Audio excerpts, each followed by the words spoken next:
ఈ పొట్ట వల్ల నష్టమే తప్ప పెద్ద ప్రయోజనం లేదనుకున్నాను. కానీ దీని గొప్పతనం ఇప్పుడు అర్థమవుతుంది.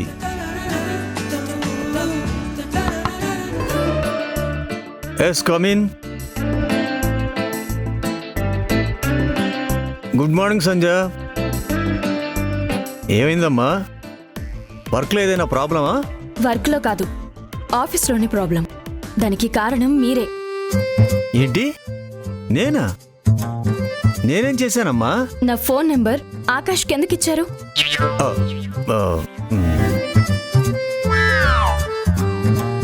ఏమ్మా, కాల్ చేశాడా? అవును, నిన్న అర్ధరాత్రి కాల్ చేసి అనవసరమైన విషయాలన్నీ మాట్లాడుతున్నాడు. ఒక అమ్మాయి నెంబర్కి ఆ టైంలో ఎవరైనా కాల్ చేస్తారా? మీరైనా చెప్పాలి కదా. నీకు ఫోన్ చేస్తాడని నాకు తెలియదమ్మా. అతని గురించి తెలీదు సరే, నా గురించి, నా క్యారెక్టర్ గురించి తెలుసు కదా సార్. నంబర్ ఇచ్చే ముందు నన్ను ఒక్క మాట అడగాలని మీకు అనిపించలేదా? రే ఆకాష్, ఎంత పని చేసావరా? మాట్లాడండి సార్. నా ముందు సైలెంట్ గా ఉండడం కాదు. మీ మేనల్లుడికి నంబర్ ఇచ్చే ముందు ఈ మౌనం మెయింటైన్ చేస్తే బాగుండేది. నువ్వు ముందు కూర్చోమ్మా. ఎంతసేపు అలా నిలబడతావు? ఈ స్వీట్ తింటావా? కాస్త చల్లబడతావు? నాకేం వద్దు. పువ్వు లాంటి నువ్వు నవ్వుతూ మాట్లాడాలి, కానీ ఇలా నిప్పులు కక్కుతుంటే నాలాంటి సాధు జంతువు భరించలేడమ్మా, భయపడతాడు. అమ్మా, ఆకాష్ ఏం మాట్లాడాడో తెలియదు, కానీ నువ్వు హర్ట్ అయినందుకు వాడి తరపు నేను సారీ చెప్తున్నానమ్మా. సారీ చెబితే సాల్వ్ అయ్యే సమస్య కాదు సార్. ఆత్మాభిమానానికి అల్లరితనానికి మధ్య గొడవేది. ఆదిలోని అంతం చేయకపోతే ముందు ముందు చాలా పెద్ద ప్రాబ్లం అవుతుంది. సంధ్య మేడం, మీరు గీడున్నారా? ఇంకా రాలేదేందా అని ఆఫీస్ మొత్తం దేవులాడుతున్నా. గదేంది సార్ గట్లున్నారు? బానే ఉన్నానుగా. అమ్మోరు పూనినట్టు సంధ్య మేడం ఉన్నది. బలిచ్చే ముందు పొట్టేలు లెక్క మీరున్నారు. గంతేనా? గంతులే మెంతులను ఉండవమ్మా. నా కొంప ముంచే పని చేశాడు వీడు. సార్, ఇదే లాస్ట్ అండ్ ఫైనల్. ఇంకొకసారి ఇలా చేస్తే బాగుండదు అని అతనికి చెప్పండి.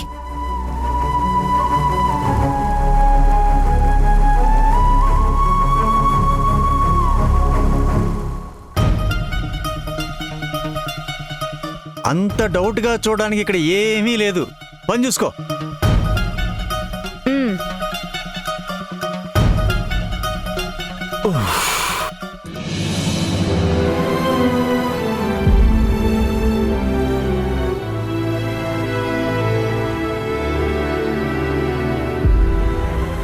ఏమైంది సంధ్య? ఎందుకలా ఉన్నావు? మన బకాసురుడు ఏమన్నా అన్నాడా? ఏం లేదు. నేను నమ్మను. ఈ ఆఫీస్లో ఎన్ని టెన్షన్స్ ఉన్నా రిలాక్స్డ్గా ఉంటావు. అలాంటిది ఇంత సీరియస్గా ఉన్నావంటే ఏదో జరిగింది. ఏమైందో చెప్పు సంధ్య. ఏం లేదంటున్నాను కదా, వదిలే. నీ పన్ను చూసుకో. నీకన్నా నాకు వర్క్ ఇంపార్టెంట్ కాదు. అయినా నేనేం చేసినా చేయకపోయినా అడిగేవాడు ఎవ్వడూ లేడు. దివ్యా,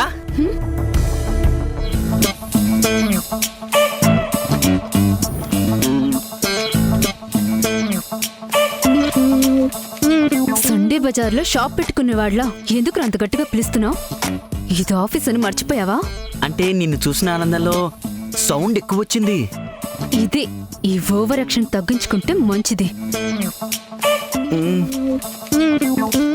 ఏది పడితే అది అనడం కాదు. లంచ్ తెచ్చేవాడివి టైంకి తీసుకురావాలని తెలీదా? నేను తొందరగానే తీసుకొచ్చాను కదా. మామూలు తొందర కాదు, 2 గంటలు ముందుగా తీసుకొచ్చావు. ఏది పర్ఫెక్ట్ గా చేయడం రాదు నీకు. నువ్విలా ముందే బాక్స్ తెచ్చేస్తే చూసే వాళ్ళంతా నన్ను తిండిపోతనుకుంటారు. దీనికి పని కన్నా అన్నమే ముఖ్యమని నా మీద సెటైర్లేస్తారు. నేనంత ఆలోచించలేదు. ఆలోచించు. నీ మట్టి బుర్రకి అంత ఆలోచనే ఉంటే నువ్వెందుకిలా ఉంటావు? దున్నపోత మీద వర్షం పడ్డట్టు నిన్నెన్నన్నా వేస్టే. గా మాటలేంది మేడం?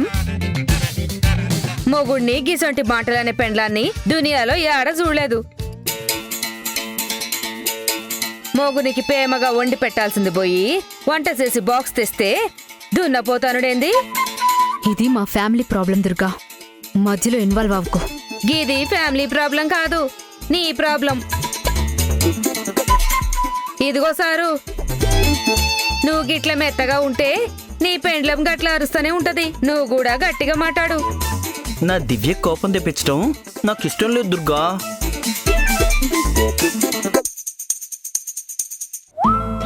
లంచ్ బాక్స్ ఇక్కడ పెట్టినా దివ్య? వద్దురా, మూతలు తీసి నా నెత్తి మీద పెట్టు.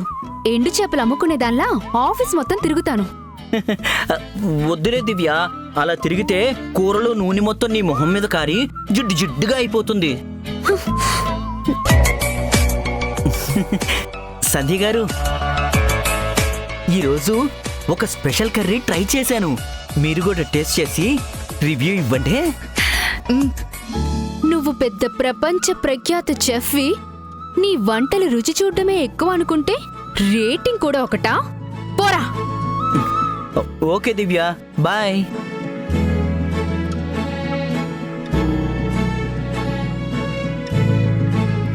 నా మీద కోపం బాబ్జీ మీద చూపిస్తున్నావా?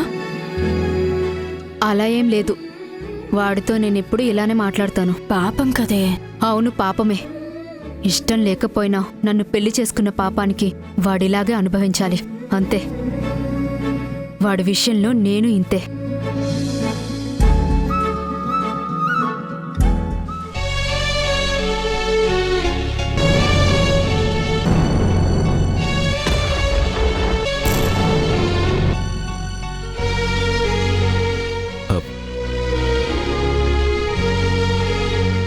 లక్ష్మి, టీవీ ఎందుకు ఆఫ్ చేశావు? ఆ యుద్ధాన్ని చూస్తుంటే మన సూర్య గుర్తొస్తున్నాడండి. సూర్య నవ్వు మాటలు అన్ని కళ్ళ ముందు కదులుతుంటే కన్నీరు వల్ల అంత మసక మారిపోతుందండి. ఎంత ఏడ్చినా కన్నీరు ఇంకిపోతుంది, కానీ దూరమైన వాడు తిరిగి రాడు అన్న నిజాన్ని మాత్రం జీర్ణించుకోలేకపోతున్నానండి.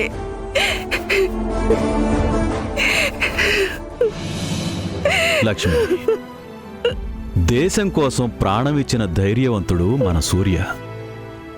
ఆ ధైర్యానికి మనం గర్వపడాలి, కానీ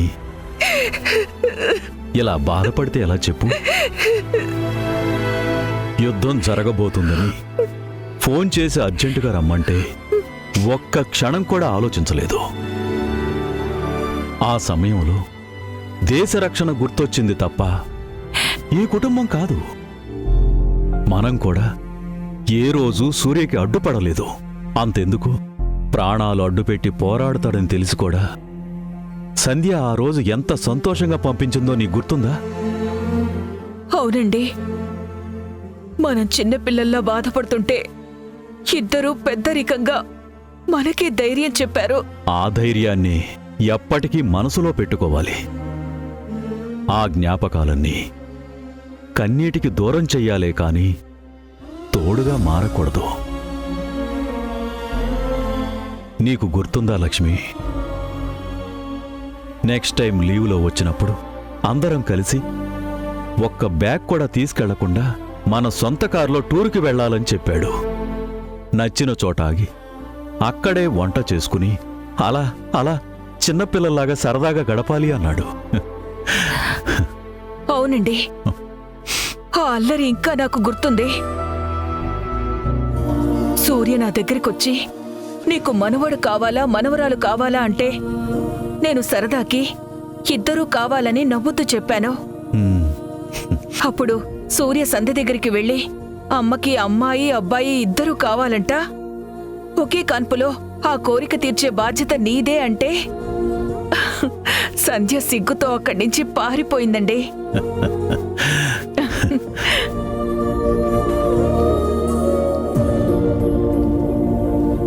సూర్య ఉన్నన్ని రోజులు ఇల్లంతా పండగలా ఎంత సందడిగా ఉండేదో. సంధ్య సూర్య ఇద్దరూ కలిసి ఒకరికొకరు ఏడిపించుకోవడం, ఆ గిల్లి కజ్జాలకి మనం న్యాయం చెప్పడం, ఎప్పుడూ సంధ్యని సపోర్ట్ చేస్తారని వాడు కోపగించుకోవడం,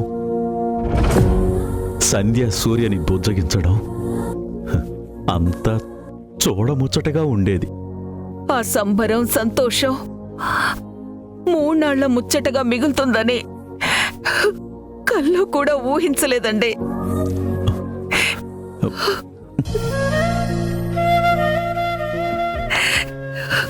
లక్ష్మి, ఎంత చెప్పినా ఇలా ఏడిస్తే ఎలా?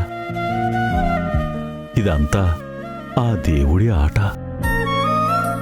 మనం ఇష్టపడిన మనిషిని ఆ దేవుడు ఇంకా ప్రేమిస్తాడు. అందుకే స్వార్థంతో మనకి దూరం చేసి ఆయనకి దగ్గర చేసుకుంటాడు. ఈరోజే కాదు, ఎప్పటికీ మనం సూర్యుని తలచుకుని బాధపడకూడదు. దేశం కోసం అమరుడైన సూర్య భౌతికంగా మన మధ్య లేకపోవచ్చు, కానీ ఎందరో తల్లిదండ్రుల కన్నీరు తుడిచి ఎప్పటికీ ఒక జ్ఞాపకంగా మన కళ్ళల్లో ఉండిపోతాడు. అవునండి, అలాంటి గొప్ప మనిషిని ఎప్పటికీ సంతోషంగా మాటలతో గుర్తు చేసుకోవాలే తప్ప కన్నీటి చెమ్మ తగలనివ్వకూడదు. గతించిన కాలాన్ని వెనక్కి తీసుకురావడం అసాధ్యం లక్ష్మి. మన అమ్మాయిని చూసుకుంటూ భవిష్యత్తు మీద ఆశతో బ్రతుకుతున్నాం. సూర్యని తలుచుకుని మనం బాధపడుతున్నామని తెలిస్తే సంధ్య తట్టుకోలేదు. తన కోసమైనా మనం ధైర్యంగా ఉండాలి. ఎప్పటికీ కరిగిపోని జ్ఞాపకంగా సూర్యని గుండెల్లో పదిలంగా దాచుకోవాలి.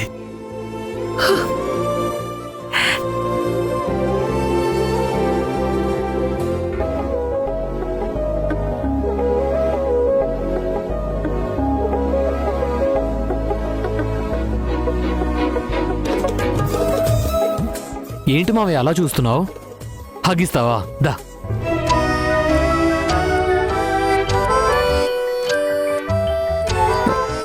రేపటి నుంచి ఉపవాసం చేస్తున్నట్టు ఎందుకంత కంగారుగా తింటున్నావు మావయ్య? ఒక ఉపవాసమే కర్మ. నీ దేవాల ఏకంగా సన్నాసంలో కూడా కలిసిపోయే అవకాశం కూడా ఉంది. ఏమైంది? నేనేం చేశాను మావయ్య? ఏం చేసావా? సంధ్య ఫోన్ నెంబర్ నేనే ఇచ్చానని ఎందుకు చెప్పావు? ఊరికే నెంబర్ అడిగావనుకున్నాను, కానీ ఇలా అర్ధరాత్రులు ఫోన్ చేస్తావనుకోలేదు. అంటే అర్ధరాత్రి ఏం కాదు మావయ్య, కొంచెం లేట్ నైట్ అంతే. ఏదైనా కానీ నువ్వు అలా ఫోన్ చేసినందుకు సంధ్య ముందు సైలెంట్గా నిలబడాల్సి వచ్చింది. ఎప్పుడూ లేనిది తన కోపానికి బలి కావాల్సి వచ్చింది. బొగ్గు మీద కాలుతున్న మొక్కజొన్న పొత్తులా అయింది నా పరిస్థితి. ఒక్కోసారి వేడి తగిలితేనే మంచిది మావయ్య, ఎందుకంటే ఆ పచ్చి పొత్తు రుచిగా ఉండదు కదా. అంటే నేను తిట్లు తినడం నీకు సంతోషంగా ఉందా? No no no no.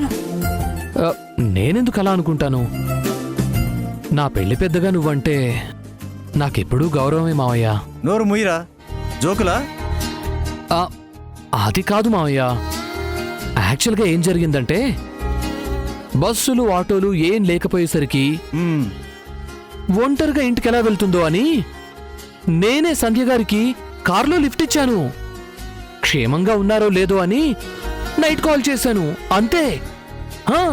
అవునా? నువ్వు దింపింది వాడింటి దగ్గరే కదా.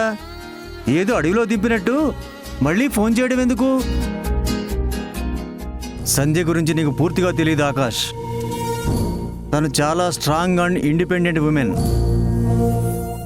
ఆల్రెడీ తన కోపమేంటో చూసావు. అయినా కూడా కాలేజీ స్టూడెంట్లా ఈ పనులేంట్రా?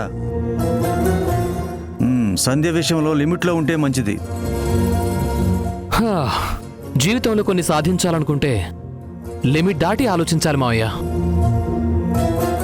ప్రేమ విషయంలో అయితే ఎంత లిమిట్లెస్గా ఉంటే అంత మంచిది.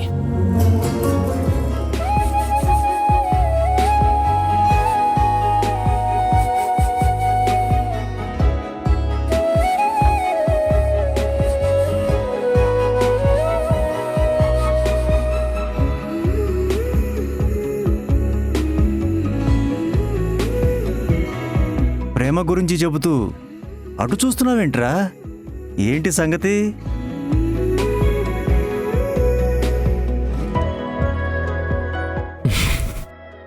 నేను సంధ్యని లవ్ చేస్తున్నాను మావయ్య.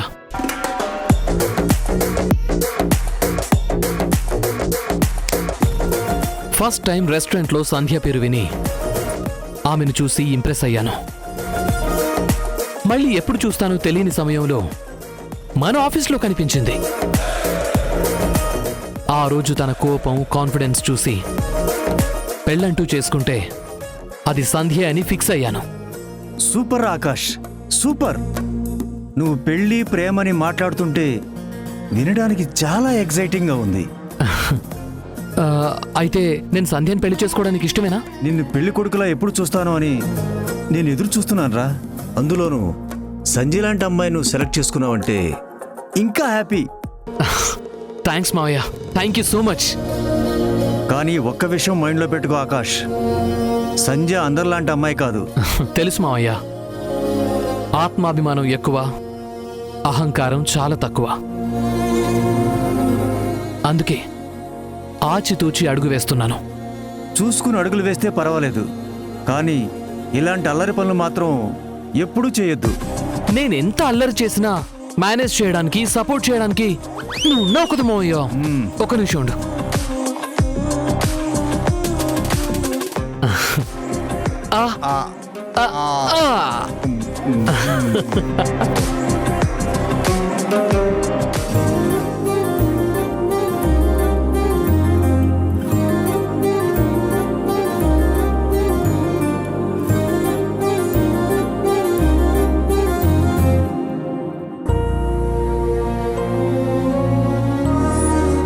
సంధ్య 5 minutes.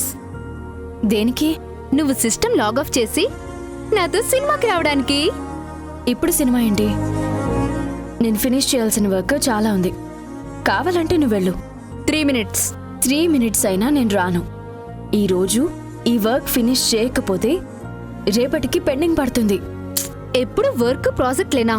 లైఫ్లో ఎంటర్టైన్మెంట్ వద్దా నీకు? ఈ జాబ్లో జాయిన్ అయిన తర్వాత ఫస్ట్ టైం 2 గంటలు కంటిన్యూగా పనిచేశాను.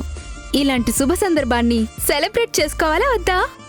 ఏంటి తల్లి, 2 గంటలు పనిచేసినందుకు 2 గంటల ఎంటర్టైన్మెంట్ కావాలా నీకు?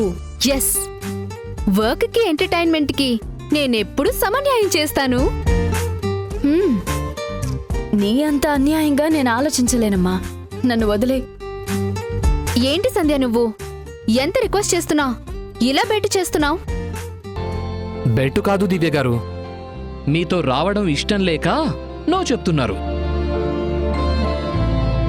పని మీద ఇంట్రెస్ట్ ఉన్న వాళ్ళని ఎక్కువ ఫోర్స్ చేయకూడదండి, కన్విన్స్ చేయాలి.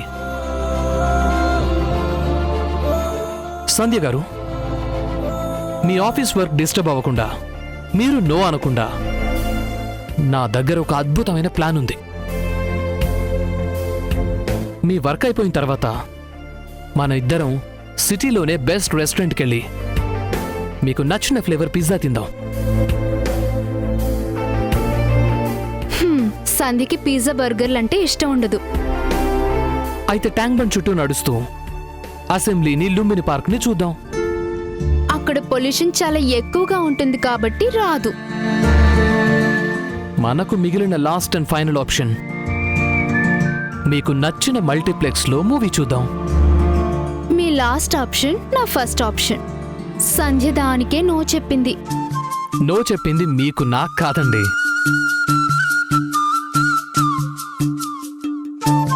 చూడండి, నేను ఇంత మాట్లాడుతున్నా సంధ్య గారు సైలెంట్గానే ఉన్నారు. అంటే మౌనం అర్ధాంగీకారం.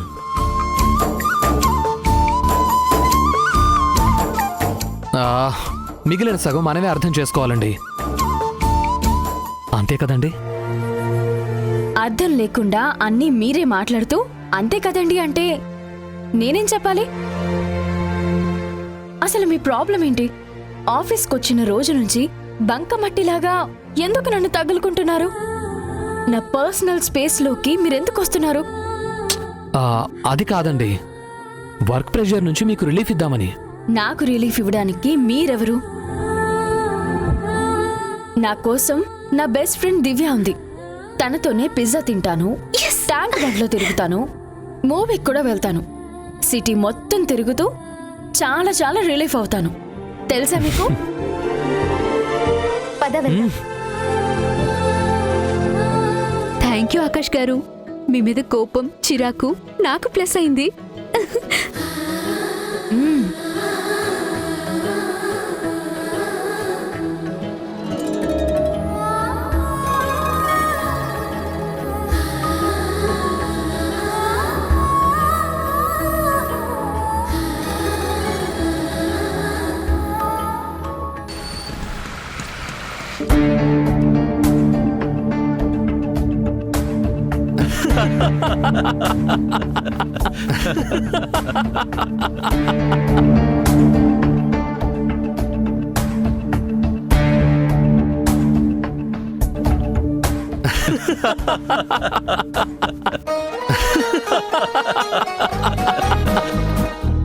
నా ఎత్తుల్ని చాలా తక్కువ అంచనా వేశారు.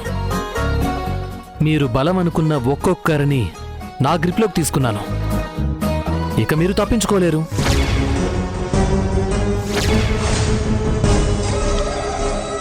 సంధ్య ఇంటికి రావడం ఏంటండి? ఆవిడ మీ కూతురు కదా? కాదు నాయనా, కూతుర్ని మించిన కోడలు